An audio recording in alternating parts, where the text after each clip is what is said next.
Ahmedabad London plane ક્રેશમાં બચેલા એકમાત્ર વિશ્વાસ રમેશે તેમના ભાઈ અજયને આપી અંતિમ વિદાય.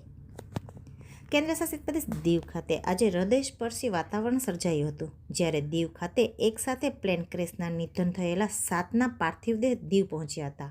આ પ્લેન ક્રેશમાં બચેલા એકમાત્ર વિશ્વાસ રમેશે પણ આ દર્દનાક ઘટનામાં તેમના ભાઈ અજય રમેશને ગુમાવ્યો છે.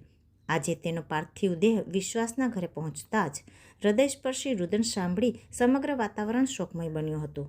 આ શોકમય વાતાવરણમાં વિશ્વાસ રમેશે તેમના ભાઈ અજયને અણધારી વિદાય આપી હતી. વિશ્વાસના મુખ પર તેમના ભાઈ અજયને ગુમાવવાનો ગમ સ્પષ્ટ દેખાઈ રહ્યો હતો.